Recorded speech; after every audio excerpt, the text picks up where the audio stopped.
அவனே உன் கையில் களிமண்ணா உடைத்து உருவாகும்.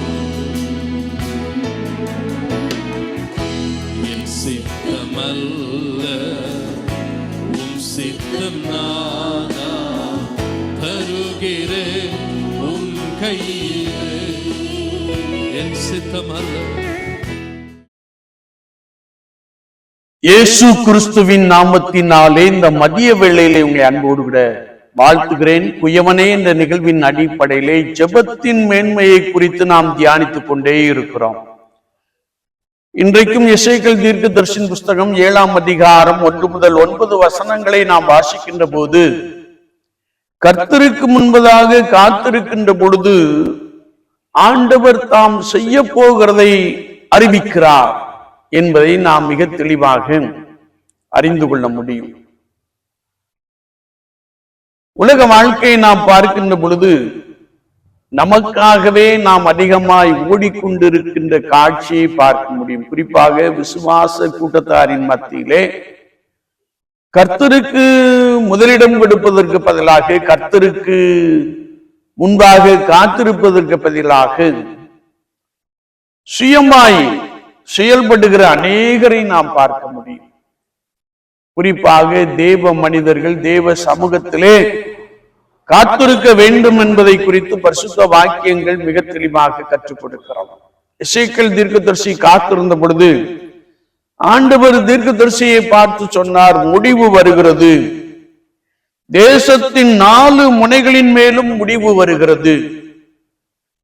உன் வழிகளுக்கு தக்கதாக உன்னை நியாயம் தீர்த்து உன் எல்லா அருவருப்பின் பலனையும் உன்மேல் வரப்பண்ணுவார்.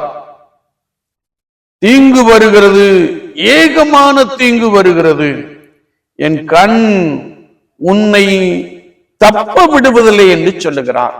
ஆண்டவராகிய தேவன் இஸ்ரவேல் ஜனங்களை பார்த்து சொன்னபோது, இவர்கள் அருவருப்பான காரியங்களை செய்கிறார்கள், இவர்கள் என்னை விட்டு வேறு வழியை பின்பற்றுகிறார்கள்.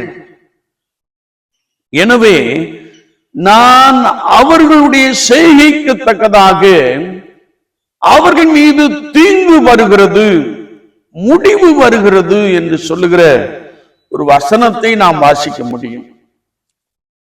விசுவாச வாழ்க்கையிலே யாரெல்லாம் கர்த்தராகிய இயேசு கிறிஸ்துவை சொந்த இரட்சகராக ஏற்றுக்கொண்டு இருக்கிறார்களோ அவர்கள் தேவனை விட்டு விலகுகின்ற பொழுது அல்லது தங்களது சுய விருப்பத்தை நிறைவேற்ற துணிகின்ற பொழுது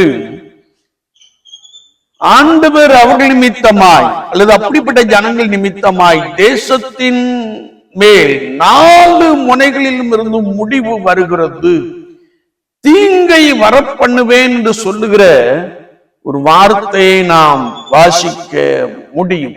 ஏனென்றால் இயேசு கிறிஸ்துவை நன்றாய் அறிந்திருந்தும் துன்மார்க்கமாய் அருவருப்பாய் காரியங்களை செய்கிற ஜனத்தின் மீது தீங்கு வருவதாக தீர்க்கதரிசியை கொண்டு கர்த்தருடைய ஆவியானவர் மிக தெளிவாக நமக்கு திருஷ்டாந்தப்படுத்தி இருக்கிறார்.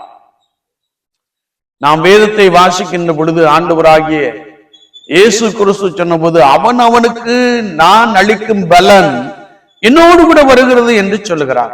அவனுடைய செய்கைக்கு தக்கதான பலன் என்று வேதம் நமக்கு தெளிவாய் கற்றுக் கொடுக்கிறது.